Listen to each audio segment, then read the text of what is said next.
The summer of 2020 was a difficult one for all of agriculture in the Texas High Plains, including for those raising cattle on area ranches. I talked about this today with Dr. Jason Smith, the local beef cattle specialist for the Texas A&M AgriLife Extension Service. We're coming out of what's been a pretty difficult summer weather-wise in the Panhandle. We certainly had a lot of heat, very prolonged hot spells, didn't get as much rain as we would like. We had premature winter hit about 2 weeks ago. So how have ranchers and their cattle fared with all of that? I think as a whole, ranchers and their cattle have fared fairly well throughout all those conditions. I think ranchers and cattle as a whole are very resilient. The thing we need to keep in our mind as moving forward would be that in a lot of situations, we may not see repercussions of some of those things until later on down the road. And so maybe with some of those excessive hot spells during the breeding season, that may mean more open cows or cows that didn't get pregnant until later into the breeding season, which probably would not be observed until after the end of the breeding season, once that rancher's going to do a pregnancy diagnosis or have a veterinarian perform a pregnancy diagnosis. Or if it's a rancher that may not be doing anything like that, then they may not realize some of those repercussions until that full gestation length down the road. And so for, if we figure the average gestation length is 283 days, it may be a considerable amount of time if somebody's not pregnancy checking to realize that maybe they didn't get as long as well as they had hoped to. And so just would like to use that as a reminder of the value in going ahead and doing some of that early diagnosis to identify if we had issues. And then if we have that information, then that empowers the rancher to be able to make a much more informed management decision to try to minimize any of the negative impacts of that. And I just use a potential issue with open cows or a breeding season that didn't go that well as just one specific example of how we can do some things to help minimize any negative consequences of some of those extremes that we experienced throughout the summer. As our conversation continued, Dr. Smith talked some more about early pregnancy testing. Depending upon the method of pregnancy diagnosis, would obviously have to wait a certain period of time until after the end of the breeding season. Probably the soonest that we would be able to do that would be just shy of about a month following the end of the breeding season. But I think the earlier we do that within an acceptable window, the better off we are, because if we do have open cows, we can go ahead and decide how to manage or market those cattle as soon as possible. Okay, so when you say maybe a month after the breeding season, and I'm sure that can maybe vary operation by operation, but what are we typically talking about here?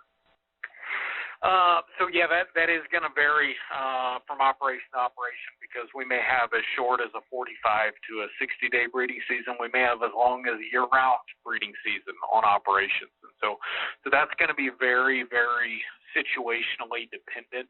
But for a lot of our spring calving herds, now is probably going to be a decent time to either start pregnancy diagnosis or at least start thinking about planning it for the fall. But the sooner the better. So when it comes to the situations that we had over the summer, is it just everything that I was describing, the various mix, that has you concerned about the possibility of a higher open rate, or any one specific thing that occurred within the season? No, I think it's a combination of those things.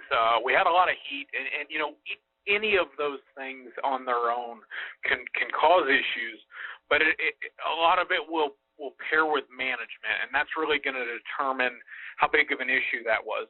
In situations where it was dry, we had a lot of heat, but cattle were in good condition, probably not going to be as much of an issue versus cattle that may have been otherwise stressed from a nutritional standpoint. And so that's another area where it's going to be very operationally specific or dependent. Yeah, and so something, I guess, that in many ways goes hand in hand with what we're talking about now. When we spoke back in early July, it looked at that time like the potential was there for us to see an increase in culling due to the drought. Did we actually experience higher than normal culling around the Panhandle, and And if not, what maybe prevented that from happening? Yeah, I think we did see some of that. I think it was fairly isolated in where it occurred. And so I don't think we saw widespread culling across the Panhandle, but I think there were some places, I think there were some operations that did have to resort to some culling because they just simply put ran out of grass. So it was isolated then, which is good to hear. But what maybe then prevented it from going widespread? I think the main thing that prevented that from going widespread was in certain parts of the Panhandle we did receive some rainfall in time to allow for some late season forage growth, and it seems like if you were to basically draw the Panhandle and cut it into quadrants, that southwest quadrant fared the worst in terms of rainfall insufficiency. And so the other three quadrants of the Panhandle have fared better. I'm not going to say everywhere in those quadrants is great because, there's absolutely going to be isolated spots where we're better drier than normal.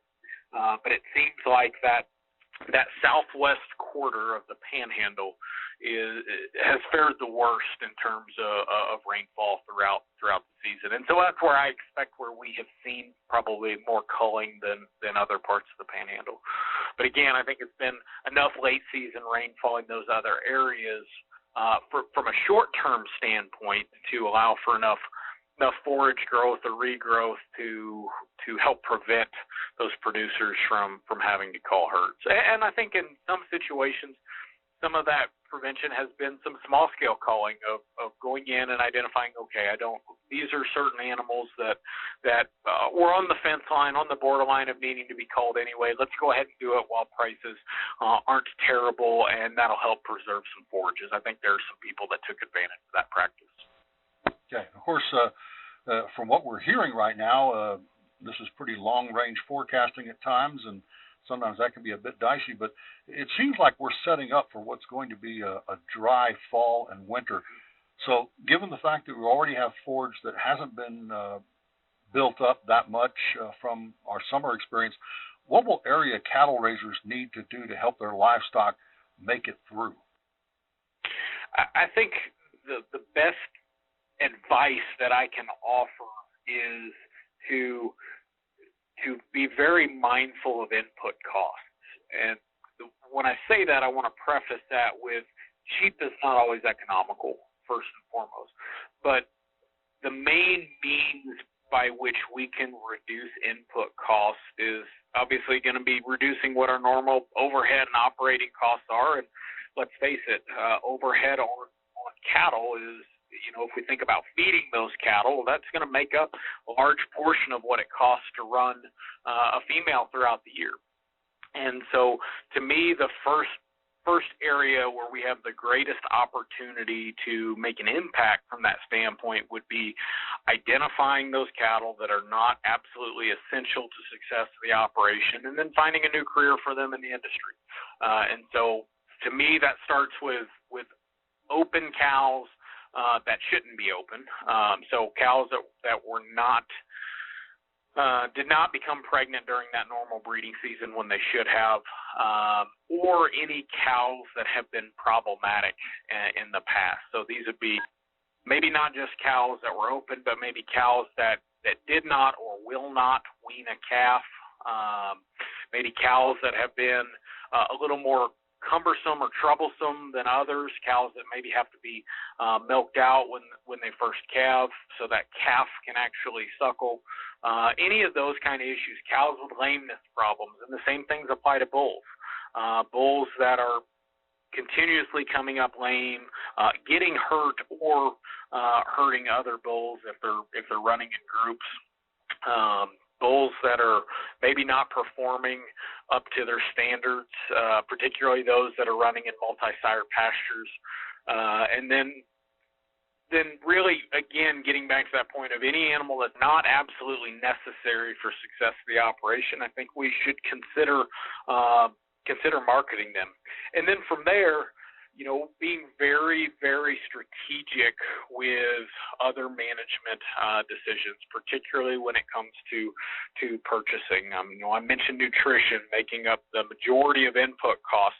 That doesn't mean that we should avoid supplementation. I would argue the exact opposite, that if we need to be supplementing nutrients, then we absolutely do that, but we focus on value of those supplemental feedstuff options and use that information to make those decisions, and hopefully we're able to cut some costs in doing that.